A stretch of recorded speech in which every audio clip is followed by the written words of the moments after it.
evening, viewers. It is another day. It's been very cold, and as you can see, I decided to wrap myself up, wear more warmly dressed compared to when I have to put my Nigerian attire.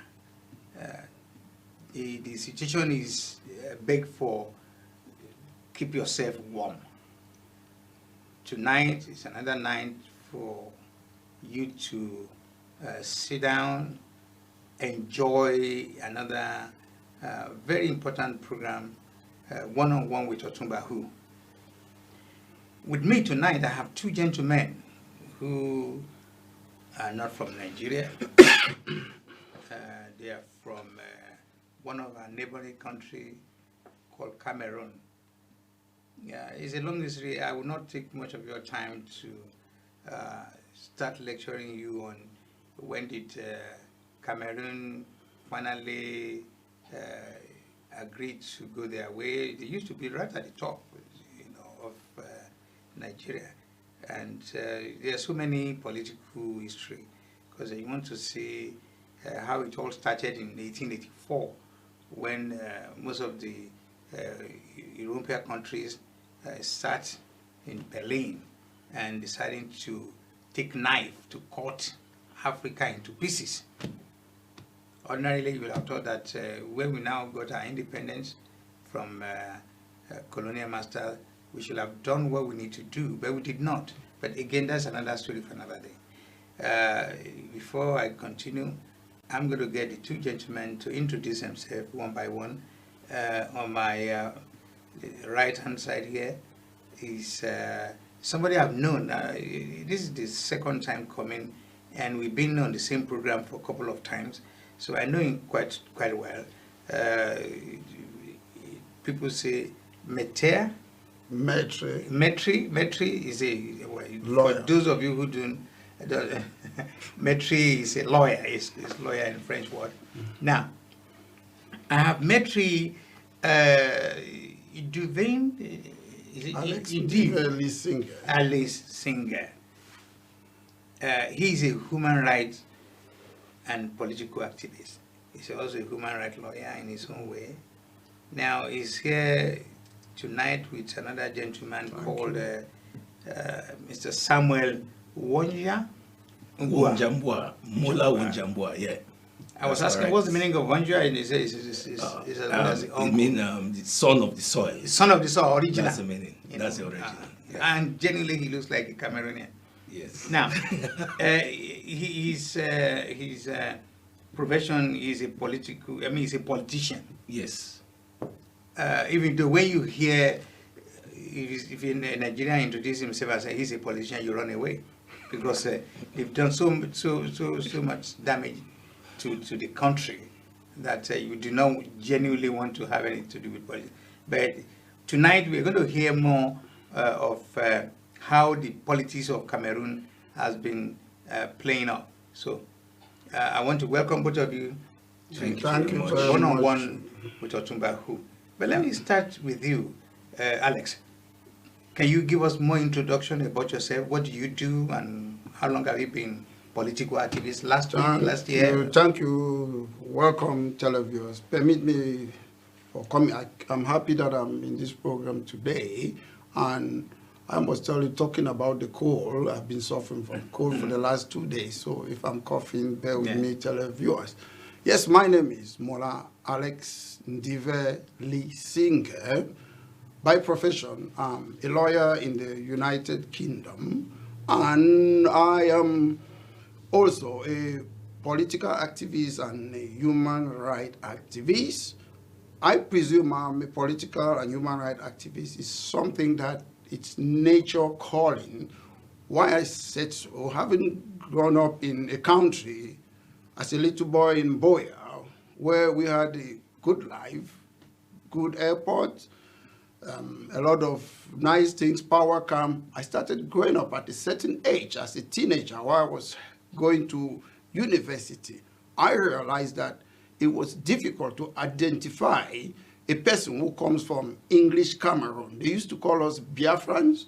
Sometimes they used to say Anglophone, a lot of things. I started thinking, I cannot be living in my own country and I'm being seen as a second-class citizen. So I started campaigning as a young boy that this must stop. That's what drove me into this activity. I presume it was nature's calling. Mr. Samuel. Yes. When did you get into politics? Anyway, I got into politics by the year 1994. I can remember. I was so interested in politics because of the marginalization which I discovered. I found out it was very, very difficult for the Southern Cameroonians to live with the French Cameroonian people. It was a bit difficult. So I decided to step my leg in, to try to see how I can try to oppose the government which was ruling by then, which is still ruling till date. So I decided to go into politics before I'm leaving the country. So 1994 today, that's quite a long time. Yes. How much have you achieved? And what exactly do you want to achieve? Let's start by asking what are your objectives? What exactly do you want to achieve? The fundamental issue is basically following what happened between the Southern Cameroon and the La Republique. We were in federation since 1961, let's say 61, because I remember I wrote a letter to the British High Commission. That was last year on the 14th of February 2017 about the crisis that is going on in Southern Cameroon. And I got a reply that they recognize the referendum in 1961 as a two separate states. That's what they recognize, the British government. I have the letter with me, and which was really stated. But what I'm looking for, my objective, is for total separation, for us to have our own independence. Well, total separation. What do you get for that? Because the thing is, virtually everywhere in most of the African countries, because of the culture, because of the structure of Africa, many African countries are multi language, multi-ethnic culture. Yeah, but it doesn't apply to the Southern Cameroon issue, because we were an independent country, which the British government failed to do their part to give us our independence. So they decided to give us an option that either we join the French Cameroon, which they already had their independence, or to join the Nigerian, which they also had their independence. So we were just in the middle, we're flopping. So we didn't have any, they didn't give us a third option to ask if we like to stay on our own or to govern ourselves. So that's where the British government failed. Yeah. For me, when you say things like that, I get worried because we have the same problem with the country Nigeria. They keep going back, saying it was how British government, the colonial master, left us. They merged us together by force.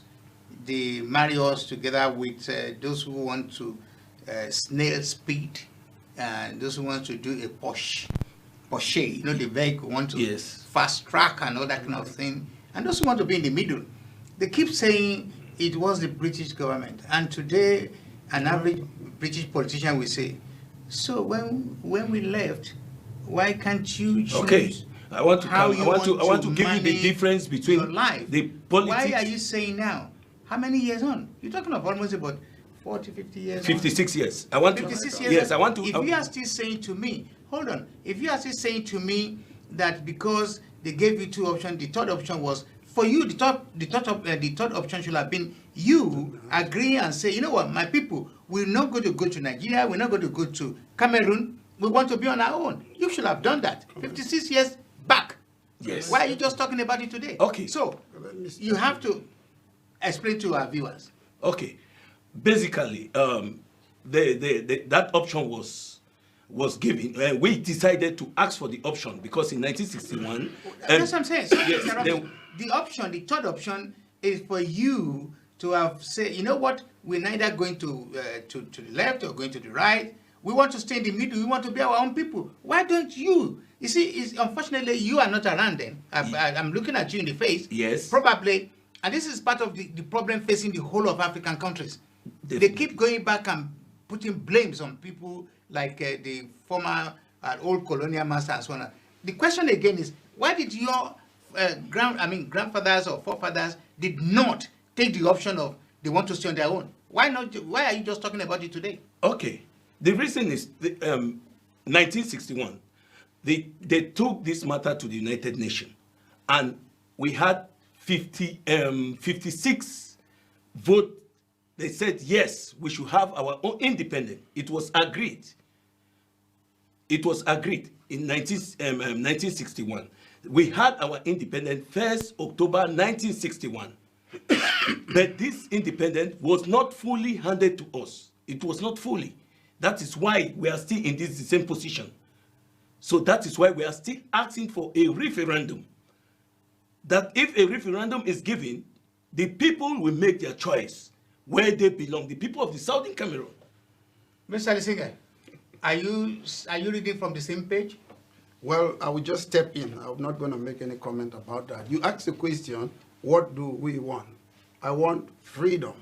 And you also asked the question that it took 56 years for us to ask what we're asking. I'm asking you, why do they divorce? Some of them, they stay 50 years, they still want to divorce. So it's not about whether it took us how long. The problem is, it's not us, it's not me. We did not start this struggle. There were people there before myself, and I was fortunate to meet some of the Prime Minister and the Vice President, it was called Estimona and John Gufoncha. They wrote to Mr. Bia, who was a schoolboy, a junior person to them, that please, can we look into what we agree into this union? Mr. Bia refused to see those senior state people. So it's not today. Other politicians and other Cameroonians started this struggle, and I met these elderly state people. I saw what they told me in front of them, and when I look, I said, why should this man, Mr. Bia, who was just a schoolboy, refusing to see these elderly state people? And I took it from there that, look, we have to continue this struggle, and it is simple why we want to go. The reason why we want to go is because we had an agreement with the French Cameroon. We had an agreement which was a federal form of government. Let me call it, it was a marriage, and we know this is what we want. And when you start changing the terms of the marriage, it was the Federal Constitution, Article 47 said that the majority French-speaking Cameroonian cannot use their majority to suppress the English part of it, and you keep on changing. You went from Federal Constitution to United Republic of Cameroon to La République, the former French culture, and now we are back in La République de Cameroon, which means there is no Southern Cameroon. So the current president seceded from the union. So we are no longer part of it. We have been annexed, and I believe it's our duty to fight. We have to go. I don't believe there should be any option on the table like federalism, because there wouldn't be any. People have tried for 56 years. They haven't done anything. And the only reason these people or the French-speaking Cameroonians are with us is just about exploitation, exploitation, exploitation. Okay. Well, I will agree with you. I will agree with you. And also I do agree with you. I'm sorry when I trying to say to you that the blame should be apportioned, should be driven towards the people who are before you.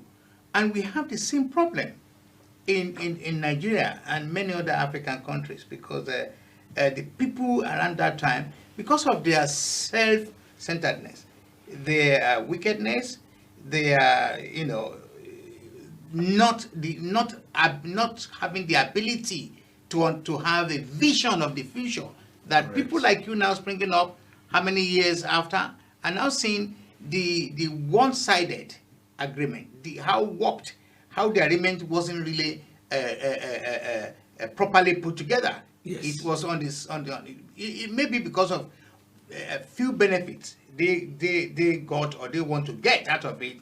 They did not calculate that another 50 years will come, and that is why I do appreciate you now trying to fix the problem. But how easy is it to fix this problem, Mr. Lissinger?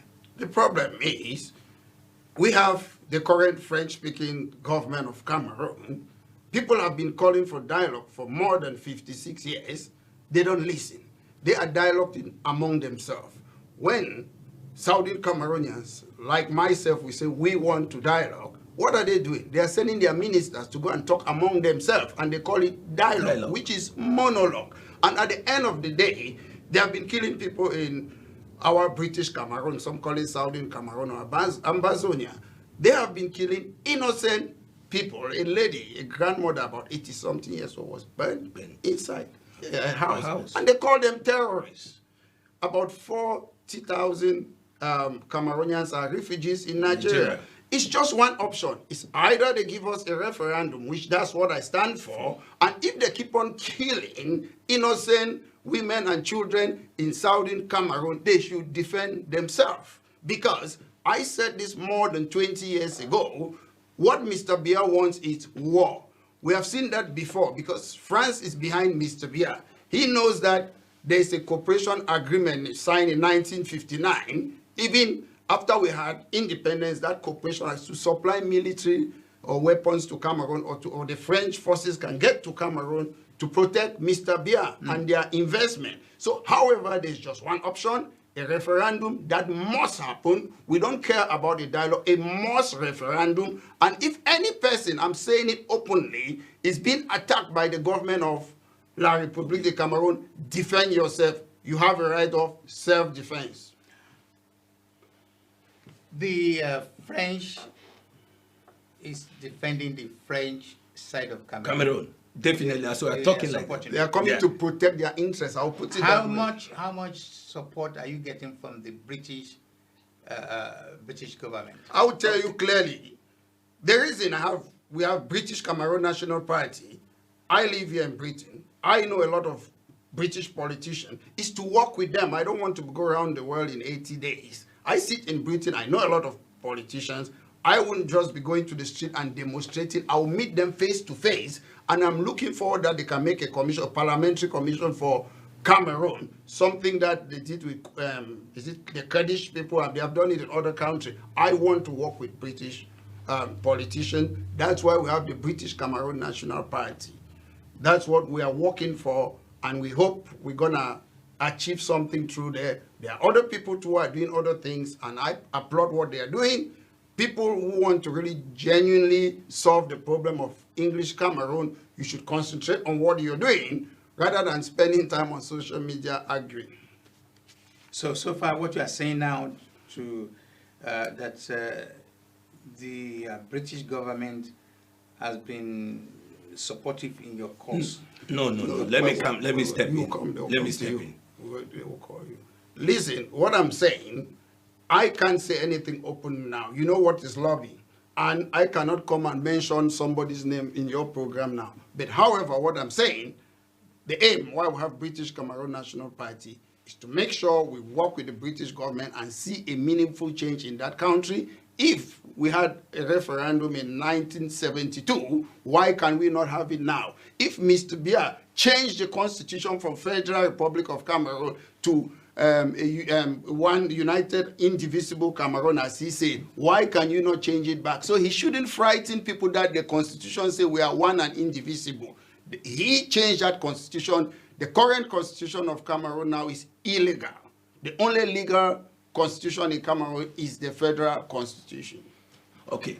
Let me go back to the same question, yes, because I'm not still very happy with the answer from the singer. Okay, go on. The question I asked him again, are you people who are the activists in the UK living here? Are you, I'm sure, and also the party, the BNP he mentioned, can you tell our viewers, or can you tell your people back home and say, you know what, we on your side, we are fighting for this change, this struggle, our quest to have our own identity. I mean, we have to have our own country and independent. Whether you want to change the name, Southern Cameroon, Yes. or whatever. The question I asked him again, I want to ask you, and I want you to look at the camera Yes, and go say, are you getting any support from the government of this country? Okay, basically, we are not directly getting support from the British. Yeah. From the British government, because Why are you not getting? Did they not understand that they brought you into this problem? No, And why are they not? What are they? I have been, I've written to Jim Gillingham. He's a big parliamentarian. Okay. He has been in parliament for about 30 years. In my constituency in Coventry. Okay. I've spoken to him. We have met together. I've talked to him about this particular issue. He took it to the parliament in the UK.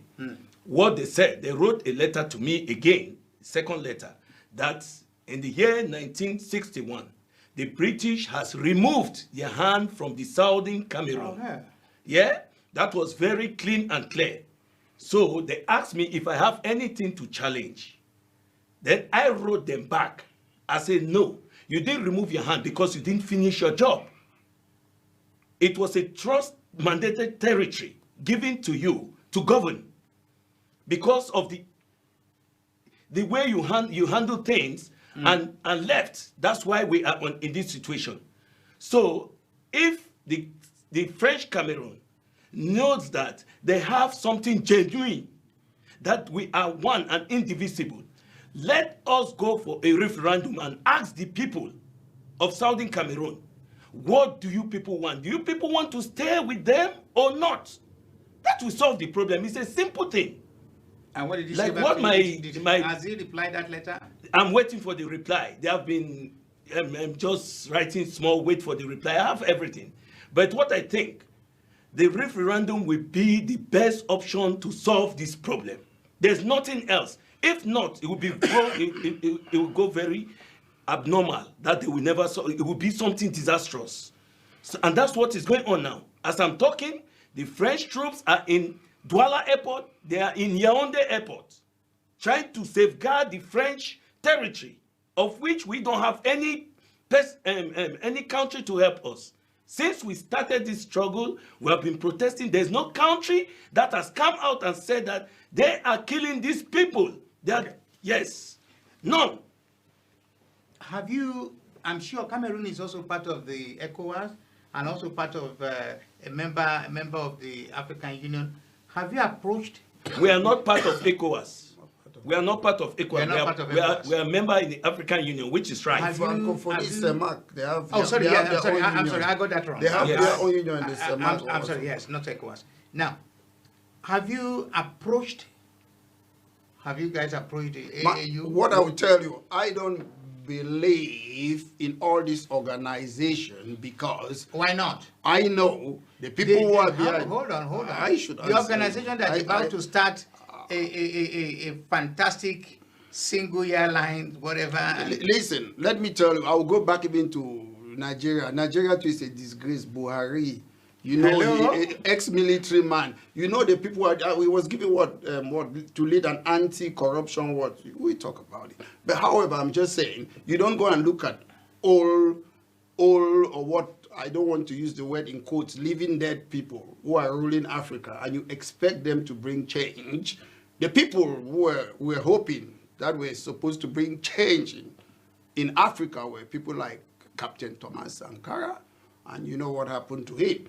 You see, he was a young man, and he had a lot of good policies. And when you say we go and ask international organizations, I know how they operate. I'll give you an example. What's the function of the UN? Do you know, people think the UN is a world government. It is not a world government. The UN is to protect international peace and security. What does it mean? They can come to your country, but they cannot fight. They have a limit, because we always think the UN can do A, B, or C. There's something they call sovereignty of state. It still works. If I say I don't want to be part of the UN, I can say I don't want to be. But the UN too have got this power. When they don't like people like Saddam Hussein, Gaddafi, they can knock them out. We know, but that's illegal. But in fact, a state is sovereign. You see a state like North Korea, they cannot do them anything. If you go there, they will write a letter. I'll make this point very clear. I've lived in the UK long enough to know their game. What they do, they can come, we condemn this. But they will go behind the scene, they are friends. I remember even Cameroon, a couple of prime ministers, when they are going to deal with Saudi Arabia, China, they say, oh, raise human right. Yes, I will raise human right. But the truth is, it's their trade, it's their business. That's what is important. So if we want to change our country, it's up to us. It's in our hands. Don't waste your time that somebody, an international organization, it's good to complain. I'm not saying you shouldn't do that. Well, let me complain, but it's not going to solve the problem. It doesn't mean that international organization does not exist. They can do something. But it depends the relationship they have with the head of that country. That is definitely clear. Paul Biya has been corrupting the whole system of international organization. I'm sorry to say it, but I'll say clear, categorically clear. He has corrupted even the Secretary of State, the Secretary General of the United Nations. He came to Cameroon just to see what the complaint. Which of the General Secretary are we talking about? The current one, the one before the last? When you don't have evidence. The present one. The present one. How do we... Okay, he gave him good. He came because we had a problem, the English Cameroon and the French Cameroon.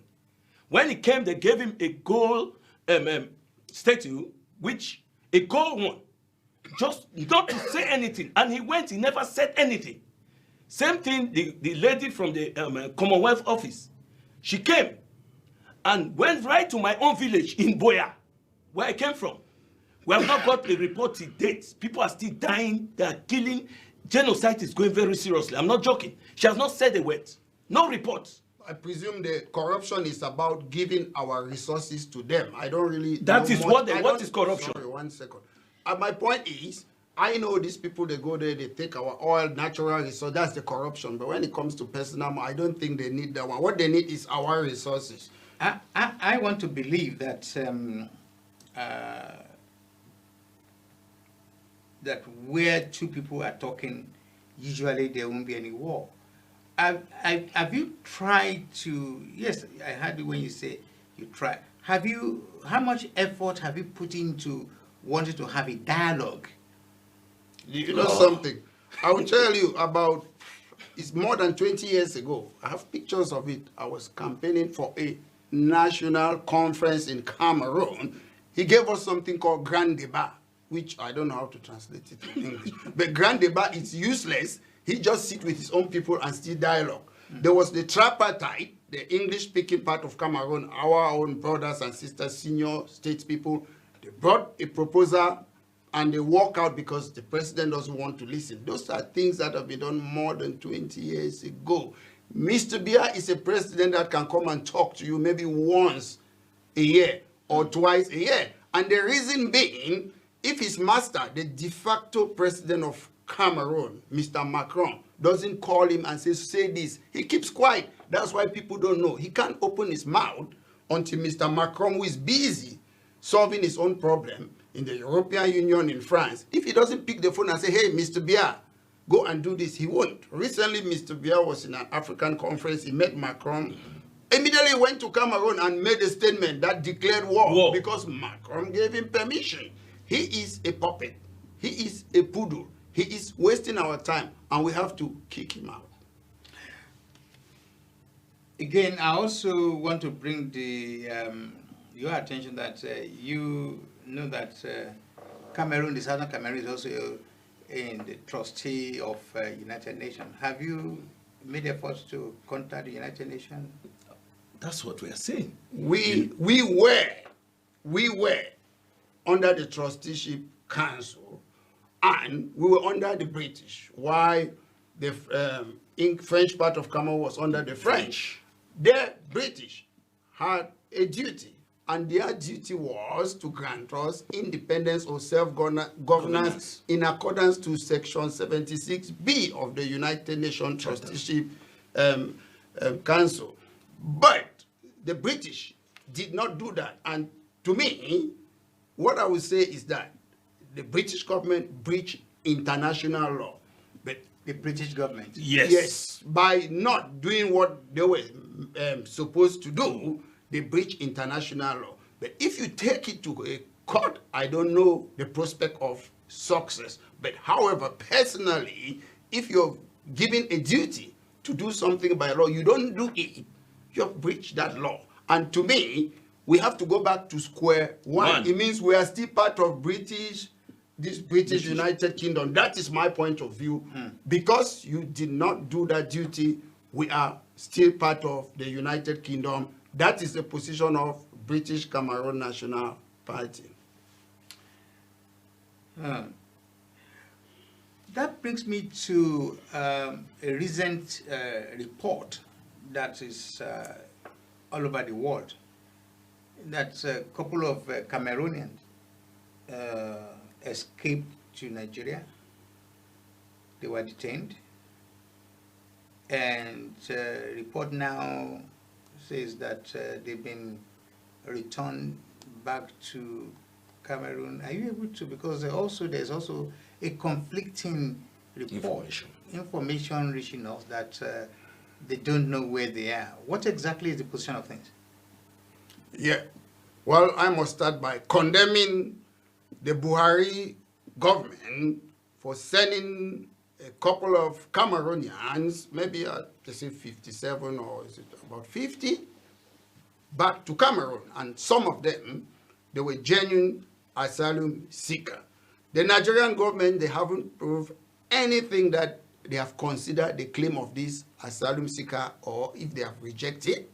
And we were surprised to see the Minister of Communication of La République du Cameroon, Mr. Issa Chiruma.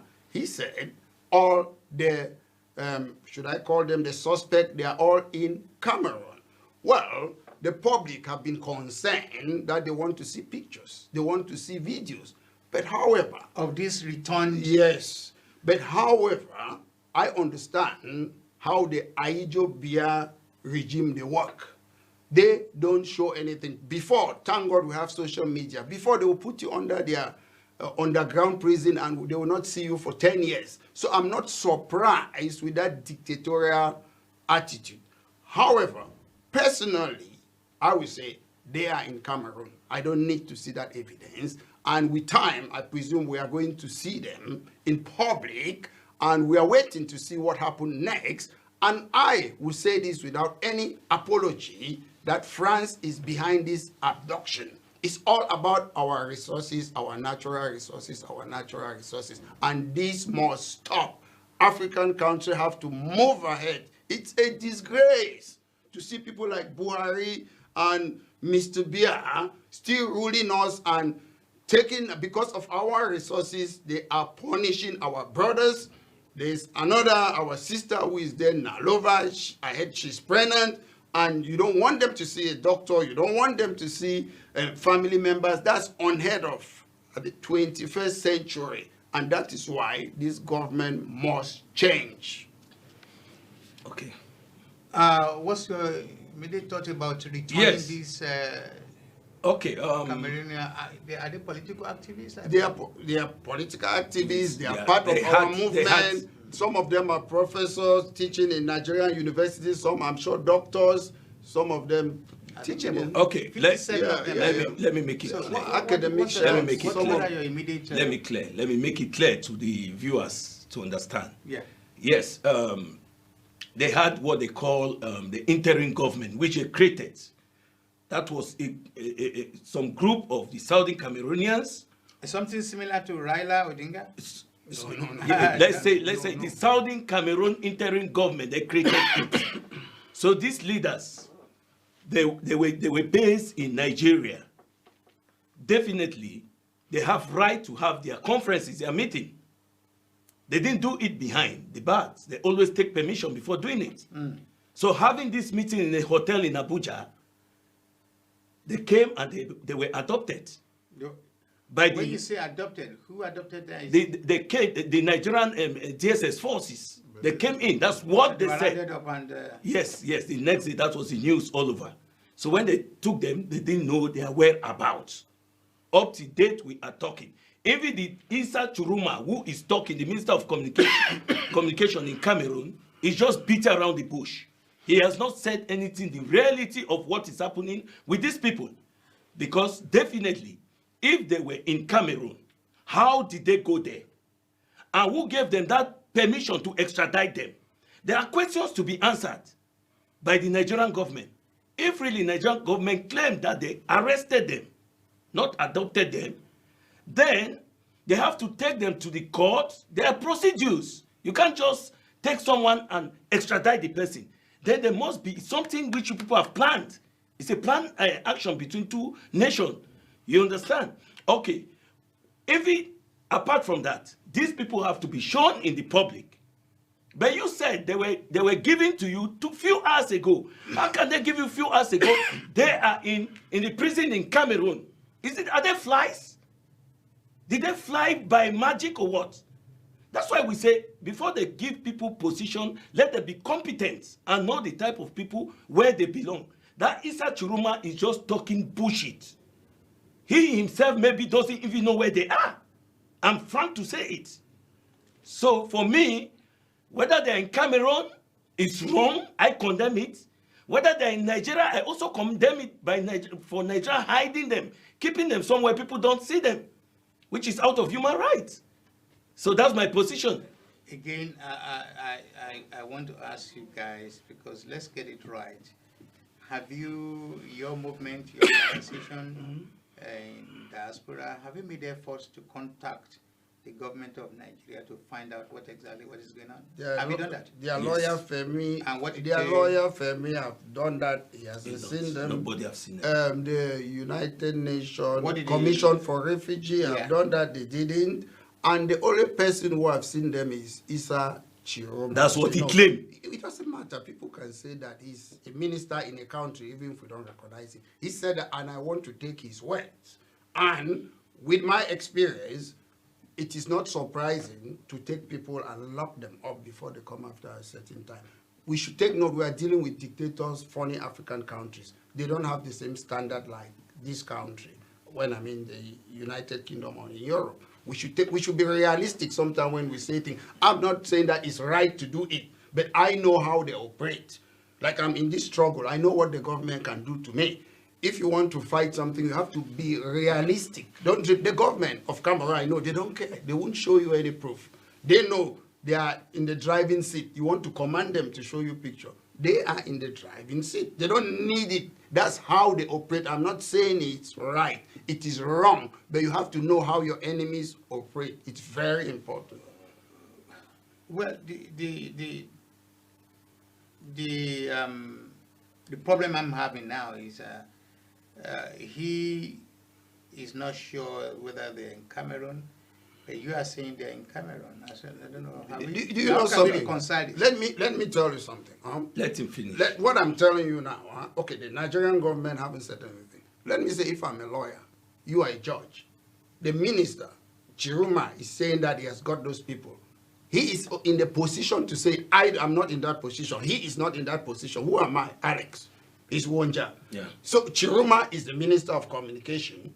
For all benefit of doubt, if he comes and say that those people are there, I believe it. I saw a list. I don't know if it's authentic on the social media, and I saw most of our comrades and friends, their names are on that list. And to me, I believe they are there. The government just want to show that I'm in the driving seat. I'll bring them out when I want. Yeah, but you just make an analogy of me being the judge. You and I are in the law profession, and you do 99.9% of anything legal, either legal or not legal, is based on what? Evidence. Yeah. So, am I right to say that if I'm the judge, I would say, look, show me That's what I'm saying. The important part about it. See, that's not what you're Listen, saying. let me tell you. You have to understand. I'm presiding now. Be the judge. Now, let me explain it. 1 minute. The thing is this.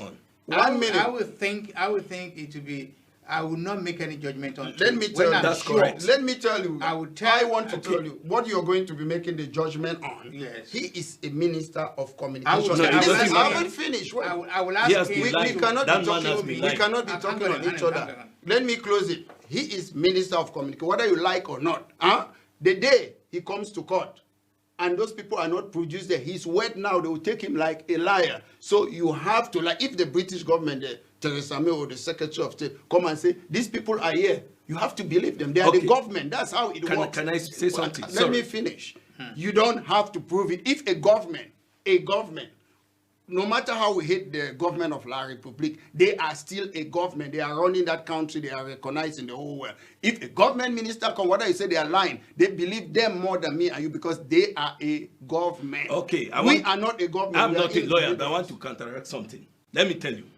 If a country, Nigeria, come out today, say this arrested interim government of the Southern Cameroon has been handed to the Cameroon government, I will believe. I will believe. It's not Cameroon government will make an announcement that they have given us the people, we have taken them. They are not the one who adopted them, except something mischievous happened in Nigeria. But if Nigerian government can come out and say, excuse me, the Minister of Communication in Cameroon has no right. Okay, our hands are clean. We have given your people. You take them. They have not said that. Overcome the Nigerian voice to say that they have given us. Is Nigeria have right to come and first declare to remove themselves from the problem? Did they say they have them, Nigerian government? No, they said that Nigerian government has given them.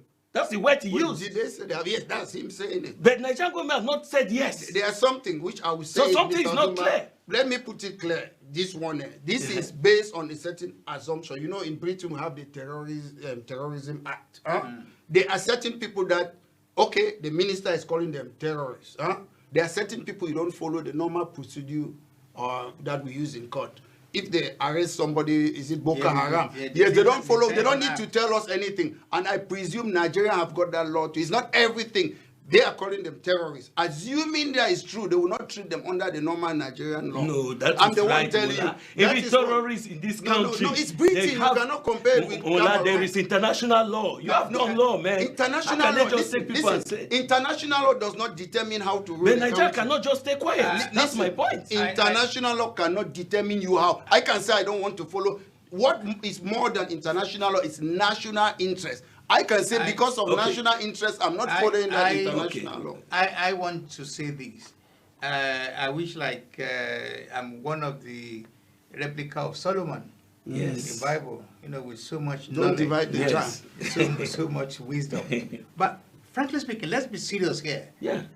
When I listen to Mr. Samuel argument, and I look to listen the argument, I tend more to believe Mr. Samuel because two things. The place of origin, we're talking of position A to position B.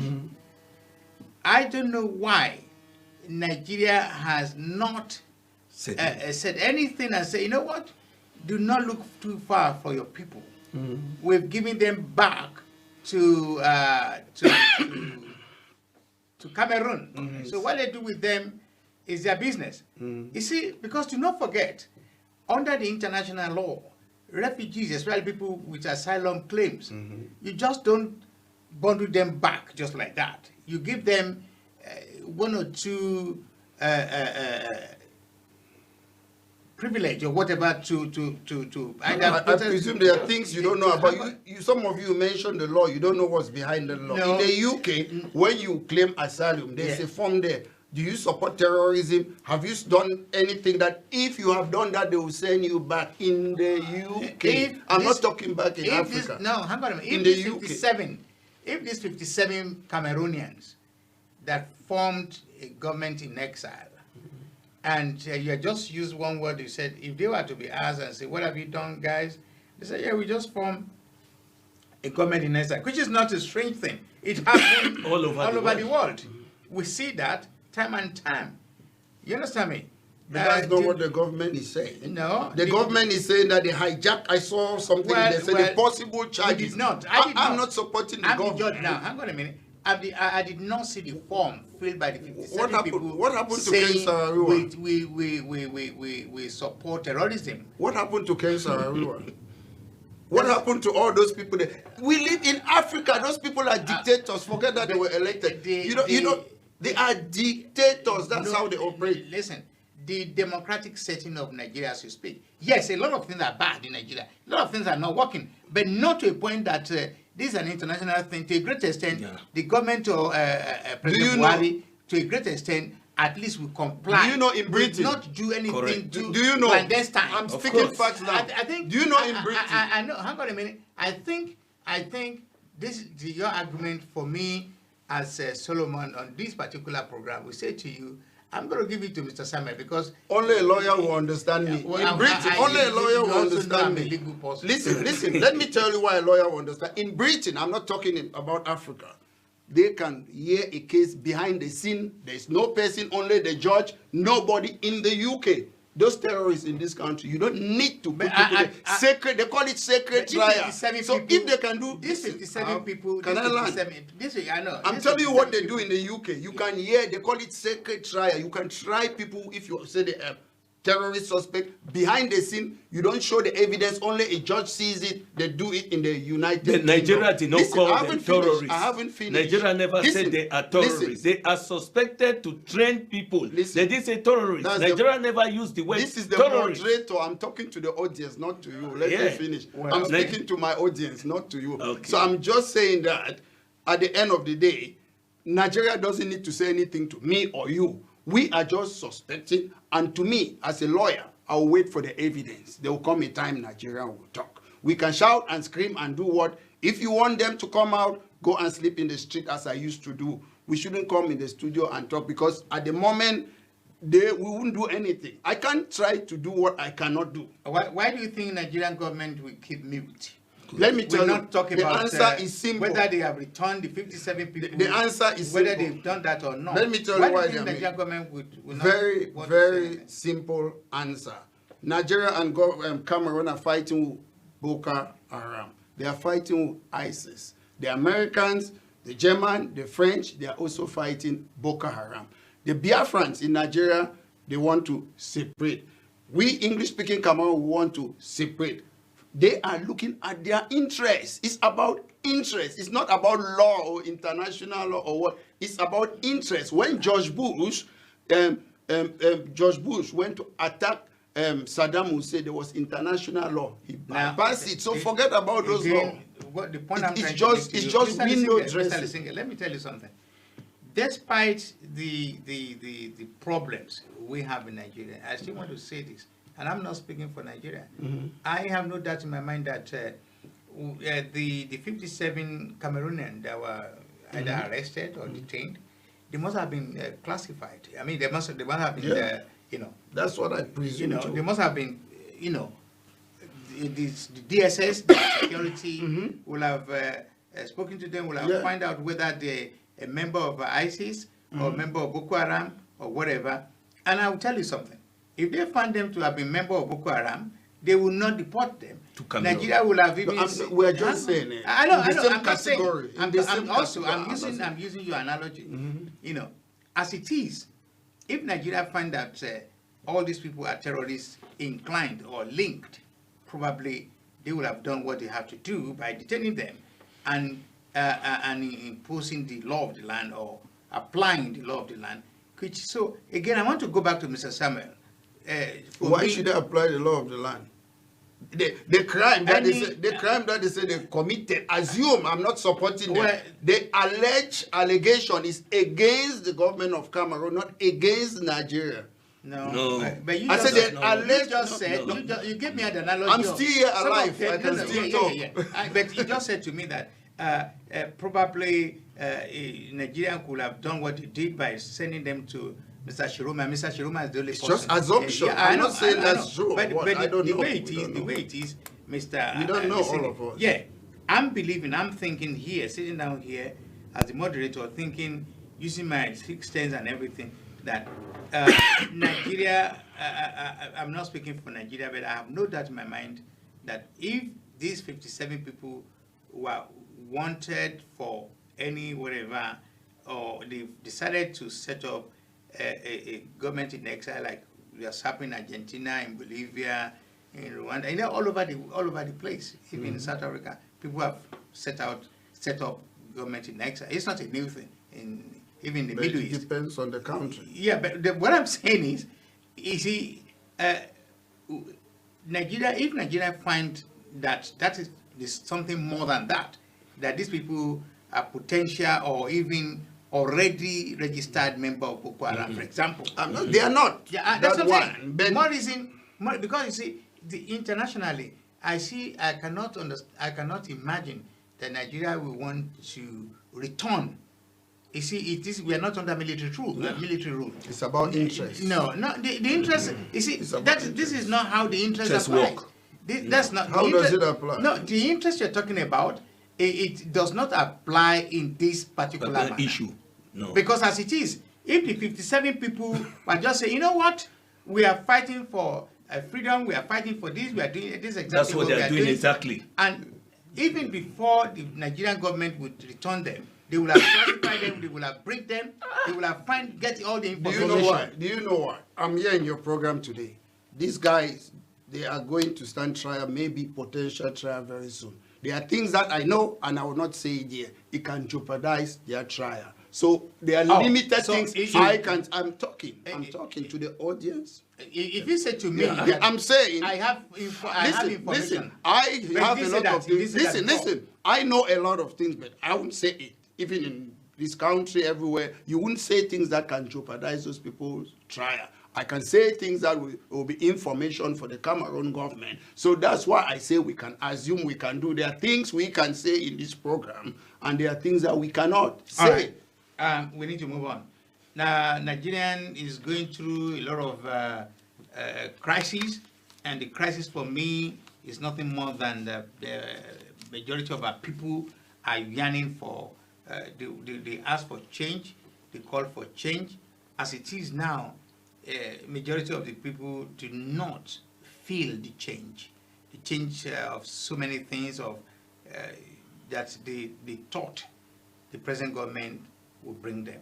That has not happened so far, because judging from the climate, the present temperature of the people, when you measure it, you see people are now looking forward to say, you know what, come 2019, we want to take a decision to probably change the rule of the game. I mean, change, and most of the people are now applying to register to get their PVC, because gradually they are now becoming to understand that the PVC is one bullet, one bullet too many. So they're going to use it to determine who's going to vote them. Now, having said that, the same arrangement cannot be applicable to Southern Cameroon, because you are yet to be independent, you are yet to be governing yourself, you are still under the limbo, you are still under the enclave of what is his name? Bia. What are they using in Nigeria? What do you say? So the Nigerian thing is the referendum you are talking about. Yes. What and what do you put into it? Do you put it into it that the old people should continue fighting for you, or people of your age group are fighting for this referendum? So that's what I'm trying to marry with what I've just said, because it looks like a lot of people are now saying, you know what, enough is enough with the old people. They messed up enough. They messed up enough. So how is it in the referendum you are asking personally, for? I must say, my problem is not whether you're old or you're young, because I had some good friends who were the same age, some of them Mr. Bia's friend and classmate who were my good friends. He passed away 2.5 years. He was an old man, but he thinks like me. He was a good man. I used to call him Mr. President, and he was a good person. So it's not about age. It's about people who have been entrapped inside a situation. And it's some people who have entered a society. It's difficult to come out from that society. That is the problem. It's not about, if you love your country, age doesn't matter. But however, we are in where we are today. And talking about the referendum, it is simple. We had one before. That, do you want to join the Federal Republic of Cameroon or do you want to join the French Cameroon? So we can still have... So those are the two questions. Yes, the two alternatives, that's how they call it. And we can still say the same thing. Do you want to remain with the French Cameroon or do you want to quit? It's simple. Well, because of time. Yes, I think for the referendum, from what I suggest, they should not leave out what we came on together. It has to be in place too, because you have to ask. There are usually two questions. Yes, it must be at least two questions, and that two questions either we are living as a federation state before, that is one, or two, we are living separately. That is two, independently. So that's it. That is all. There's nothing to maneuver around. It's just two questions. Do you like to stay as before? Or do you want to stay as independent country? What about those who want to stay as it is now? Or you people, okay, three. You say two, that's three. No, or you people want to stay, like that, as we are, as unity. All right. So that's it. Three questions. Yeah, before we go, I want to thank you, both of you, for coming on my program, on this program. And I have no doubt in my mind that we have been able to rub mind, we've been able to trash out the issues that interest even the layman on the British side of Cameroon. And I'm sure by the time this video go on YouTube, go viral, a lot of people will see the argument and where we are coming from. And we want to wish the people who are involved in this struggle all the best, because as it is, I know what it means when you feel entrapped within a country. There's so many things that's be going not only wrong, the people of that country will be losing so many things. I'm sure it's going to affect the social structure of the country. It's going to affect the education, the living standard, many things. Yeah. So because there's no stability as we speak. And the amount of fear everybody have to fear is also not very healthy. So what's your last thought? Just your final thought about... My final thought is, Mr. Bia, let those guys go, because if you leave them there, you arrest them, it's not going to change anything. Because which people are we talking about? The Cameroonians were abducted.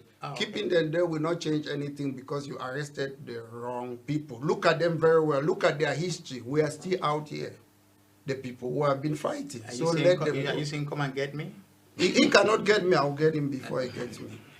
Mr. Samuel. What I'm just saying, I'm just appealing to the government of La Republique to set up a dialogue with other international organizations so that they should come to get a lasting solution for this particular problem. Because a lot of Southern Cameroonians are in the jail, lavishing there. A lot, for a long time, like BBC Mancho, the guy who started the Coven Revolution, is there, nobody's talking about him. So we are just asking them to come out, release these people, and let's...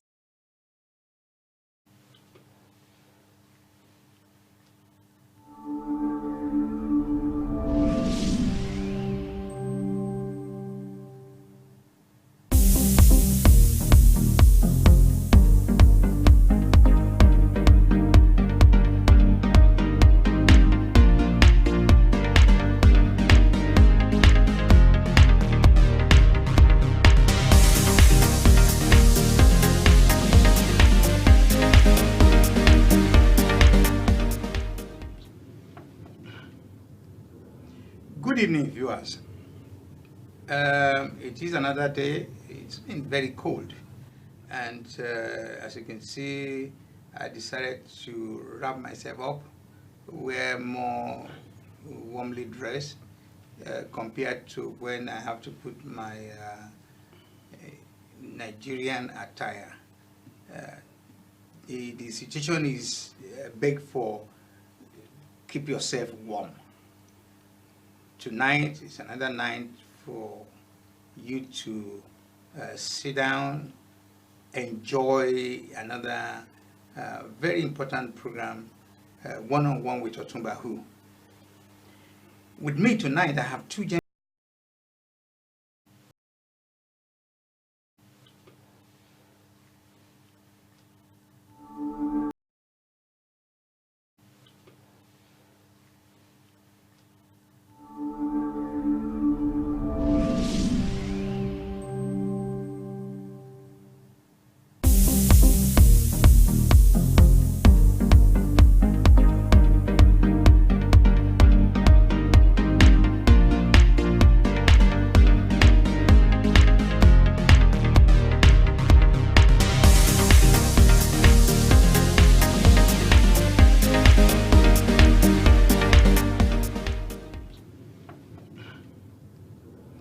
Good evening, viewers.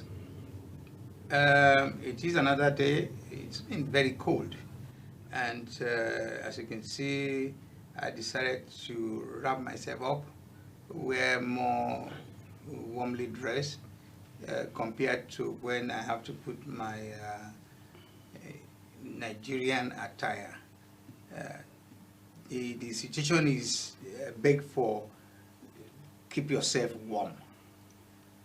Tonight is another night for you to sit down, enjoy another very important program, One with OtunbaHOO.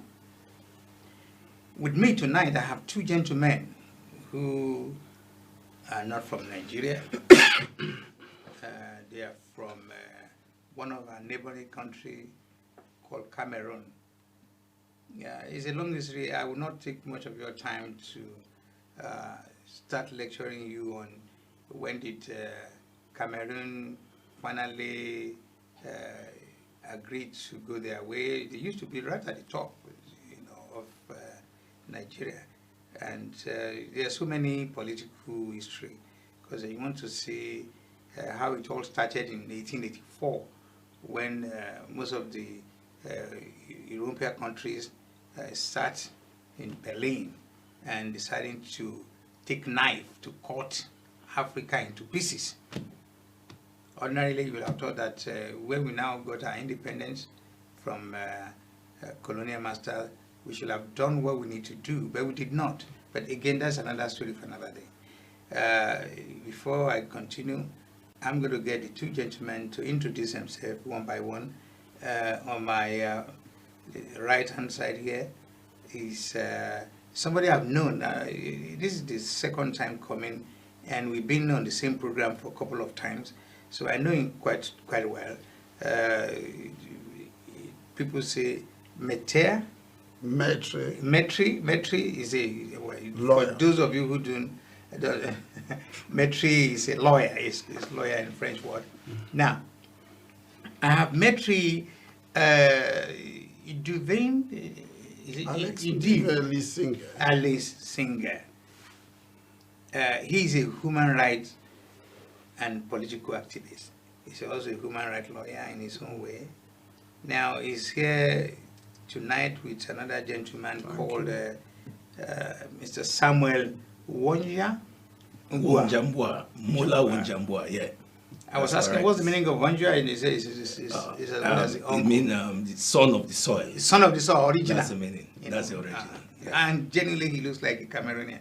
Yes. Now, his profession is a he's a politician. Yes. Even though when you hear, if a Nigerian introduce himself as he's a politician, you run away because they've done so much